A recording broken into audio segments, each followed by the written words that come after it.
ये सिर्फ एक जगह का नाम नहीं है, बल्कि कहानियों, आस्था और आंकड़ों का एक संगम है। तो चलिए आज इसी संगम की गहराइयों को समझते हैं और शुरू करते हैं देवघर की इस अनोखी यात्रा को। तो हमारी यात्रा शुरू होती है झारखंड के नक्शे पर मौजूद इस खास जगह से, देवघर। यही वो जमीन है जिसके बारे में हम आज विस्तार से जानने वाले हैं। देवघर को ठीक से समझने के लिए हम इसे चार अलग-अलग नजरियों से देखेंगे। सबसे पहले इसकी नींव यानी आंकड़ों से शुरुआत करेंगे।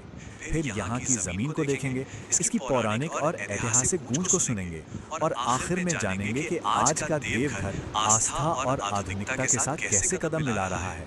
किसी भी जगह की कहानी ना उसके आंकड़ों में कहीं ना कहीं छिपी होती है। तो चलिए सबसे पहले देवघर की नींव यानी इसके कुछ बुनियादी आंकड़ों से ही रूबरू होते हैं। देवघर में करीब करीब 15 लाख लोग रहते हैं। ये काफी बड़ी संख्या है और यही आबादी इस जिले को इतना जीवंत और अहम केंद्र बनाती है। अब अगर पढ़ाई लिखाई की बात करें तो यहाँ की साक्षरता दर है लगभग 65%। ये आंकड़ा हमें देवघर के शैक्षिक विकास की एक झलक तो देता ही है, पर साथ ही ये भी दिखाता है कि भविष्य में तरक्की की कितनी गुंजाइश बाकी है। अच्छा, अब ये आंकड़ा देखिए, ये सच में काफी दिलचस्प है। जहां सामान्य लिंगानुपात 1000 पुरुषों पर 925 महिलाओं का है, वहीं बच्चों में ये अनुपात बढ़कर 950 हो जाता है। ये एक बहुत ही सकारात्मक सामाजिक बदलाव का संकेत हो सकता है। देवघर की पहचान सिर्फ इसकी आबादी से ही नहीं है। 1983 में बना ये जिला लगभग 2500 वर्ग किलोमीटर में फैला हुआ है और यहाँ हर एक वर्ग किलोमीटर में 600 से भी ज्यादा लोग रहते हैं। तो ये तो हुई नंबर्स की बात। अब आंकड़ों से आगे बढ़ते हैं और उस कैनवस को देखते हैं जिस पर देवघर की पूरी कहानी लिखी गई है।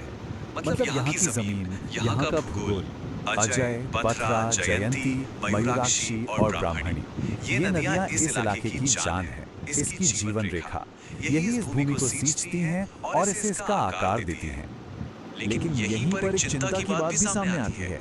देवघर में पूरे राज्य का सबसे कम जंगल है, सिर्फ 8% से थोड़ा ज्यादा।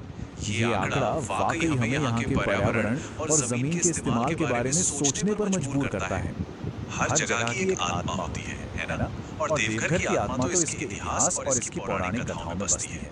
चलिए अब इस जगह के दिल में उतरते हैं। क्या आपको पता है कि पुराने ग्रंथों में देवघर का जिक्र हरित की वन नाम से मिलता है?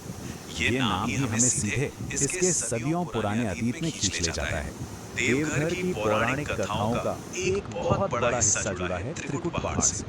ये सिर्फ एक खूबसूरत टूरिस्ट स्पॉट नहीं है, बल्कि यहाँ की चट्टानों में सदियों पुरानी कहानियां गूंजती हैं। पता है, यहाँ के लोग मजाक में इसे रावण का हेलीपैड कहते हैं। कहानी ये है कि जब रावण माता सीता का अपहरण करके लंका जा रहा था, तो वो कुछ देर के लिए इसी पहाड़ पर रुका था। सोचिए, ये कहानी आज भी यहाँ की हवाओं में जिंदा है। देवघर का इतिहास किसी एक किताब जैसा नहीं, बल्कि परतों वाली एक डायरी है। अब कराओं गांव को ही ले लीजिए, इसका नाम महाभारत के कर्ण से जुड़ता है।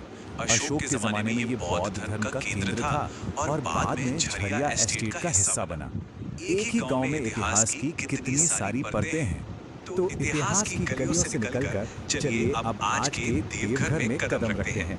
एक ऐसा शहर जहां आस्था की प्राचीन धारा और आधुनिकता का विकास एक साथ बहते हैं।